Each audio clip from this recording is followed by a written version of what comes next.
بسم الله الرحمن الرحيم الرحمن علم القرآن خلق الإنسان علمه البيان الشمس والقمر بحسبان والنجم والشجر يسجدان والسماء رفعها ووضع الميزان ألا تطغوا في الميزان وأقيموا الوزن بالقسط ولا تخسروا الميزان والأرض وضعها للأنام فيها فاكهة والنخل ذات الأكمام والحب ذو العصف والريحان فبأي آلاء ربكما تكذبان خلق الإنسان من صلصال كالفخار وخلق الجان من مارج من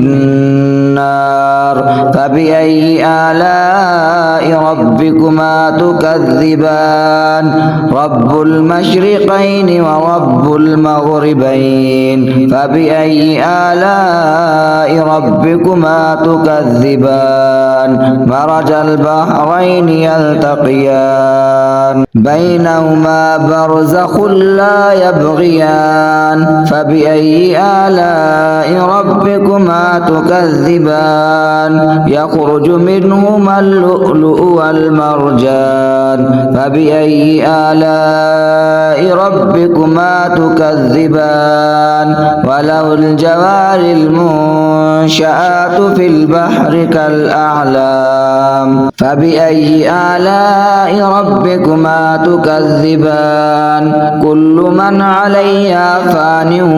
ويبقى وجه ربك ذو الجلال والإكرام فبأي آلاء ربكما تكذبان يسأله من في السماوات والأرض كل يوم هو في شأن فبأي آلاء ربكما تكذبان سنفرغ لكم أيها الثقلان فبأي آلاء ربكما تكذبان يا معشر الجن والإنس إن استطعتم أن تنفذوا من أقطار السماوات والأرض فانفذوا لا تنفذون إلا بسلطان فبأي آلاء ربكما تكذبان يرسل عليكما شواظ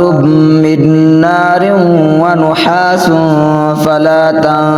تنتصران فبأي آلاء ربكما تكذبان فإذا انشقت السماء فكانت وردة كالدهان فبأي آلاء ربكما تكذبان فيومئذ لا يسأل عن ذنبه إنس ولا جان فيومئذ لا يسأل عن ذنبه إنس ولا جان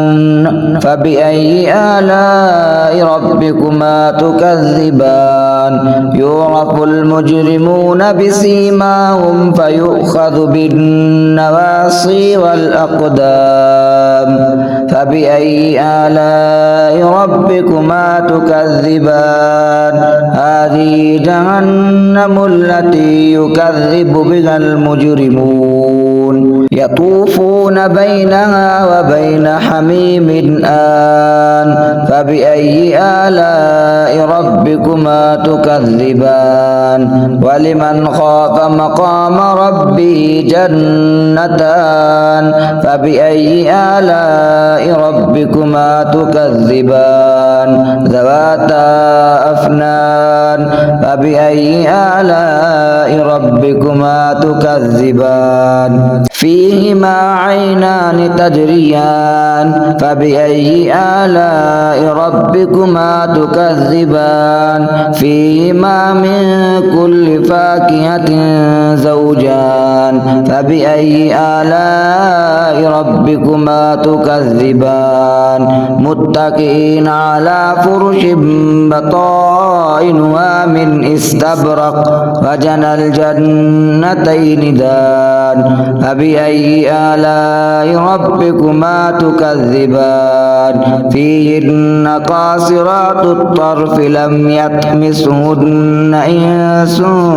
قبلهم ولا جان فبأي آلاء ربكما تكذبان هل جزاء الإحسان إلا الإحسان فبأي آلاء ربكما تكذبان ومن دونهما جنتان فبأي آلاء ربكما تكذبان فيهما عينان نضاختان فبأي آلاء ربكما تكذبان فيهما فاكهة ونخل